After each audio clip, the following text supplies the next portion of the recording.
Assalamualaikum warahmatullahi wabarakatuh. Selamat pagi dan salam sejahtera untuk kita semua. Alhamdulillah, di pagi hari yang cerah ini kami dari kelompok 12 akan menjelaskan sebuah materi Kapita Selekta 1, yaitu tentang kesebangunan dan kekongruenan. Kelompok 12 beranggotakan saya, yaitu Muhammad Ardian dan Saudara Aditya Prayuda Kusuma. Oke, langsung saja kita ke materi. Yang pertama yaitu tentang kesebangunan. Kesebangunan adalah bagian dari ilmu geometri yang berfungsi untuk mengetahui panjang suatu sisi bangun tanpa mengukurnya lagi, namun dengan membandingkannya dengan bangun lainnya yang sebangun. Dua bangun dikatakan sebangun apabila bentuk keduanya sama meskipun ukurannya berbeda. Misalkan seperti segitiga ABC dan JKL dikatakan sebangun apabila segitiga JKL merupakan kelipatan, setiap sisi dari segitiga JKL merupakan kelipatan dari setiap sisi segitiga ABC. Notasi kesebangunan dilambangkan dengan strip yang bergelombang, misalnya segitiga ABC strip gelombang dengan segitiga JKL, berarti bahwa segitiga ABC sebangun dengan segitiga JKL. Syarat kesebangunan. Kedua bangun dikatakan sebangun apabila memenuhi yang pertama, sudut-sudut yang bersesuaian sama besar. Misalkan kita mempunyai dua bangun dan kedua bangun tersebut semua sudutnya memiliki besar yang sama, maka dengan itu bisa dikatakan sebangun. Yang kedua, panjang sisi yang bersesuaian memiliki rasio perbandingan yang sama. Dan yang ketiga, dua sisi yang bersesuaian memiliki perbandingan yang sama dan sudut bersesuaian yang diapit sama besar. Selanjutnya kita akan membahas contoh kesebangunan dalam segi 4, yaitu apakah segi 4 ABCD dan PQRS di bawah ini sebangun. Langsung saja kita jawab. Dari kedua segi 4 tersebut kita dapatkan bahwa perbandingan panjang sisi yang bersesuaian, yaitu AB dengan PQ, AD dengan PS, DC dengan SR, dan BC dengan QR, memiliki rasio perbandingan yang sama. Selanjutnya, sudut yang bersesuaian sama besarnya, yaitu sudut A dengan sudut B, sudut B dengan sudut Q, sudut C dengan sudut R, dan sudut D dengan sudut S. Karena sudut yang bersesuaian sama dan sisi yang seletak sebanding, maka segi 4 ABCD dan PQRS sebangun. Kita lanjut ke pembahasan menghitung panjang salah satu sisi bangun yang belum diketahui dari dua bangun yang sebangun.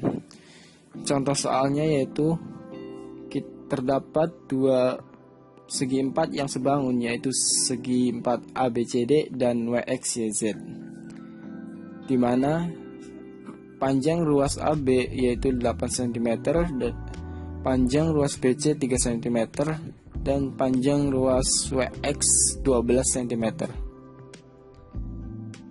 Kita akan mencari panjang XY. Langsung saja jawab. Salah satu syarat sebangun adalah sisi-sisi yang bersesuaian sebanding. Dengan ini, sisi AB sebanding dengan sisi WX dan sisi BC sebanding dengan sisi XY, sehingga AB per WX sama dengan BC per XY, di mana AB bernilai 8 dan WX bernilai 12 sama dengan BC bernilai 3 dan yang kita cari XY, sehingga XY dikali 8 XY, dan 3 kali 12 36. XY sama dengan 36 dibagi 8, sehingga didapatkan panjang XY yaitu 4,5 cm. Kita masuk ke kesebangunan dua segitiga. Langsung saja contoh soal. Perhatikan gambar dua segitiga ini, yaitu segitiga ABC dan segitiga PQR. Apakah segitiga ABC dan PQR sebangun? Langsung kita jawab. Sisi AB dan perbandingan sisi AB dan sisi PQ yaitu 3:6, sehingga kita sederhanakan menjadi 1/2. Perbandingan sisi BC dan QR sama dengan 5/10, sehingga sederhanakan sama dengan 1/2. Dan perbandingan sisi CA dan RP sama dengan 4/8, disederhanakan 1/2. Semua perbandingan dari sisi tersebut yaitu memiliki rasio perbandingan yang sama, yaitu 1/2. Dengan begitu, segitiga ABC sebangun dengan segitiga PQR. Akibatnya besar sudut P sama dengan sudut Q, dan sudut C sama dengan sudut R, dan sudut A sama dengan sudut P. Sekarang kita beralih ke slide 7. Di sini kita membahas perbandingan ruas garis pada segitiga. Di sini kita mempunyai satu segitiga yaitu ABC dengan dibagi ruas garis DE, sehingga kita mempunyai dua segitiga yaitu segitiga ABC dan segitiga ADE. Apabila ruas garis BC dan ruas garis DE sejajar, kita sudah dapat membuktikan bahwa segitiga ADE sebangun dengan segitiga ABC. Misalkan ruas garis AD dengan X dan ruas garis DB dengan Y. Karena segitiga ADE sebangun dengan segitiga ABC, maka X per AD ruas garis AD bernilai X dengan ruas garis AB bernilai X plus Y, sama dengan ruas garis AE bernilai R dan ruas garis AC bernilai R plus S, sehingga kita kali silang X dikali R plus S sama dengan R dikali X plus Y, sehingga didapatkan XR plus XS sama dengan XR plus RY, sehingga didapatkan XS sama dengan RY. Kita dengan mengeliminir kedua XR di kedua ruas, sehingga didapatkan X plus perbandingan X per Y sama dengan R per S. Jadi sehingga jika suatu garis sejajar dengan salah satu sisi segitiga dan memotong dua sisi lainnya, maka garis tersebut akan membagi dua sisi yang dipotong dan mempunyai perbandingan yang sama. Contoh soalnya itu seperti kita mempunyai satu segitiga PQR dengan dibagi garis XY, sehingga mempunyai dua segitiga yaitu PQR dan YQX. Jika QP sama dengan 8, QY sama dengan 6, dan QX sama dengan 7,5, maka berapakah panjang RX? Langsung saja kita jawab. Karena kedua segitiga itu sebanding, maka QY sebanding dengan PY sama dengan QX sebanding dengan RX, sehingga RX didapatkan sama dengan QX per QY dikali PY, dimana QX bernilai 7,5 dan QY 6, sehingga 7,5 bagi 6 dan PY sama dengan 2 dikali 2 sama dengan 2,5. Jadi panjang RX sama dengan 2,5 satuan panjang. Oke, slide selanjutnya adalah kekongruenan.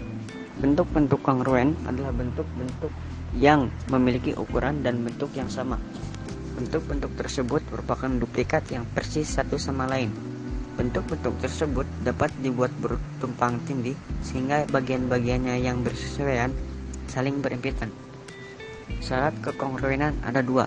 Yang pertama, dua bangun yang mempunyai bentuk dan ukuran yang sama dinamakan kongruen. Yang kedua, dua bangun yang kongruen pasti sebangun, tetapi dua bangun yang sebangun belum tentu kongruen. Contoh bangun datar yang kongruen yaitu segitiga dan persegi panjang. Persegi panjang dikatakan kongruen jika memiliki bentuk dan ukuran yang sama. Pada gambar di bawah ini adalah gambar permukaan lantai yang dipasang ubin persegi panjang. Pada permukaannya diberi garis-garis sejajar. Jika ubin A, B, C, D digeser searah AB tanpa dibalik, diperoleh A menuju B, B menuju E, D menuju C, dan C menuju F. Sehingga ubin A, B, C, D akan menempati ubin B, E, F, C. Akibatnya AB menuju BE sehingga AB sama dengan BE. BC menuju EF sehingga BC menuju EF. Begitupun seterusnya. Dan sudut DAB menuju sudut CBE sehingga sudut DAB sama dengan sudut CBE. Dan sudut ABC menuju sudut BEF sehingga sudut ABC menuju sudut BEF. Begitupun seterusnya.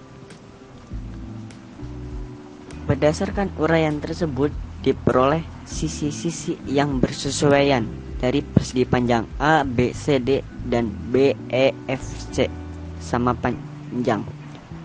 A. Sisi yang bersesuaian dari persegi panjang A, B, C, D dan BEFC sama panjang. B. Sudut-sudut yang bersesuaian dari persegi panjang A, B, C, D dan BEFC sama besar. Contoh, amatilah gambar berikut ini. Not, bangun-bangun yang memiliki bentuk dalam ukuran yang sama dikatakan bangun-bangun yang kongruen. Penyesuaian dari contoh soal yang tadi adalah unsur-unsur persegi panjang A, B, C, D adalah AB sama dengan DC sama dengan 8 cm, AD sama dengan BC sama dengan 6 cm, sudut A sama dengan sudut B sama dengan sudut C sama dengan sudut D sama dengan 90 derajat. Pertanyaannya, amatilah persiskan yang PQRS dengan diagonal PR. Panjang PQ dapat ditentukan dengan menggunakan dalil Pythagoras sebagai berikut. PQ akar dari PR kuadrat dikurangi QR kuadrat sama dengan akar 10 kuadrat dikurangi 6 kuadrat sama dengan 64 sama dengan akar 64 sama dengan 8. Jadi unsur-unsur persegi panjang PQRS adalah PQ sama dengan SR sama dengan 8 cm, PS sama dengan QR sama dengan 6 cm, sudut P sama dengan sudut Q sama dengan sudut R sama dengan sudut S sama dengan 90 derajat. Jawaban. Berdasarkan uraian tersebut tampak bahwa sisi-sisi yang bersesuaian dari persegi panjang A, B, C, D dan persegi panjang PQRS sama panjang. Selain itu, sudut-sudut yang bersesuaian dari kedua persegi panjang itu sama besar. Jadi, persegi panjang A, B, C, D kongruen dengan persegi panjang PQRS. Yang B, kedua bangun datar yang kongruen pasti sebangun. Jadi, persegi panjang A, B, C, D sebangun dengan persegi panjang PQRS. Selanjutnya adalah segitiga. Dalam segitiga kongruen ada 4 prinsip, yaitu prinsip yang pertama, jika dua segitiga kongruen maka bagian-bagiannya yang bersesuaian juga kongruen. Yang kedua, sisi sudut sisi. Jika dua sisi dan sudut yang dibentuknya pada suatu segitiga kongruen dengan bagian-bagian yang bersesuaian pada segitiga yang lain, maka segitiga tersebut kongruen. Prinsip ketiga, sudut sisi sudut. Jika dua sudut dan sisi diantaranya pada suatu segitiga kongruen dengan bagian-bagian yang bersesuaian pada segitiga yang lain, maka segitiga tersebut kongruen. Prinsip keempat, sisi.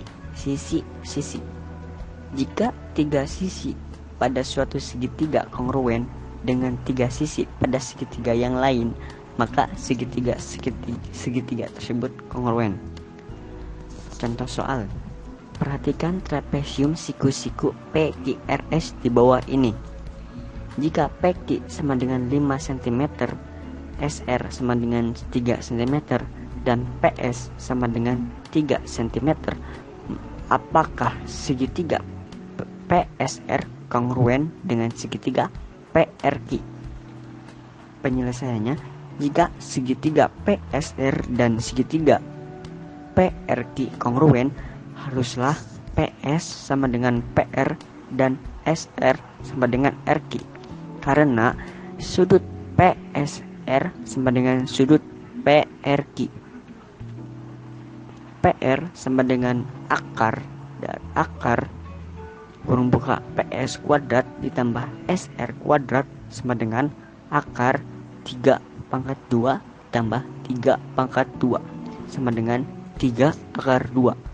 Jadi PR tidak sama dengan PS. Oleh karena PQ sama dengan 5 cm, PQ tidak sama dengan PR. Dengan demikian, sisi-sisi yang bersesuaian dari segitiga PSR dan segitiga PRI tidak sama panjang. Jadi segitiga PSR dan segitiga PRI tidak kongruen. Demikian materi yang bisa kami sampaikan. Kurang lebihnya mohon maaf. Wabillahi taufiq wal hidayah. Wassalamualaikum warahmatullahi wabarakatuh.